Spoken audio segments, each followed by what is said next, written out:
আসসালামু আলাইকুম সবাইকে। ভিডিওটাকে কোথায় থেকে দেখছেন? রাজশাহী জেলার তানোর থানা, গ্রাম হলো কোইল বাজারের পূর্ব পাড়া গ্রামের একটা বাচ্চা বোরিংয়ের নিচে পড়ে গেছে। সেই জায়গায় পড়েছে হলো 12টা কি 12:30টার দিকে। একটা গভীর নলকূপে করতে যেটা মাটি খনন করা হয় মেশিন দিয়ে, সেই গর্ততে পড়ে গেছে। সেখানে একটা বাচ্চা স্লিপ করে পড়ে যায়। ওখানে ওই যে খড় ছিল, খড়তে উপরে খেলাচ্ছিল, খেলাতে লেগে বাচ্চাটা পড়ে গেছে।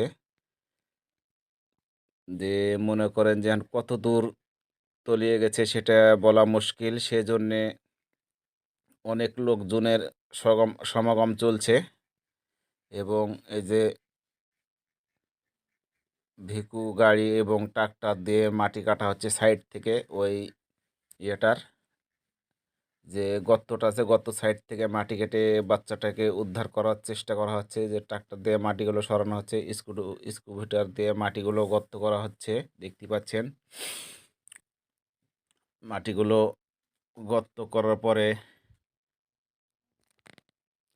ওখানে বাচ্চাটাকে উদ্ধার করার কাজ সফল করবে তাই বলে করা হচ্ছে। এখন রাত বাজছে হলো 10:30। সেই বেলা 2টে বা 1:30টা থেকে কার্যক্রম শুরু করেছে। এখন পর্যন্ত চালিয়ে যাচ্ছে, কোনো কিছুর ত্রুটি নাই।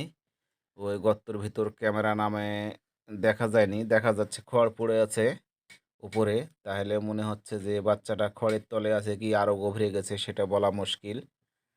শুধু দেখা যাচ্ছে খড় পড়ে আছে ভিতরে, কিন্তু বোঝা যাচ্ছে না যে ওখানে ক্যামেরাটা বেঁধে যাচ্ছে, সেই জন্যে ওখানে স্থগিত আছে। আর এই যে দেখতে পাচ্ছেন ফায়ার সার্ভিসের লোকজন। আর গর্তটাতে মনে করেন যে অক্সিজেন এবং গ্যাস দুটোই দেওয়া হচ্ছে যাতে বাচ্চাটাকে জীবিত উদ্ধার করা যায় এবং বাচ্চাটা যাতে যেন ওখানে সুস্থ থাকে।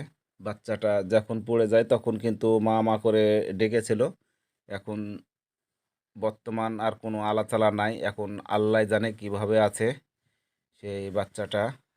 সবাই দোয়া করবেন বাচ্চাটার জন্য, সে বাচ্চাটা যেন তার মায়ের কোলে ফিরে যেতে পারে। এবং সবাই তার জন্য দোয়া করবেন। তারা হলো 3 ভাই।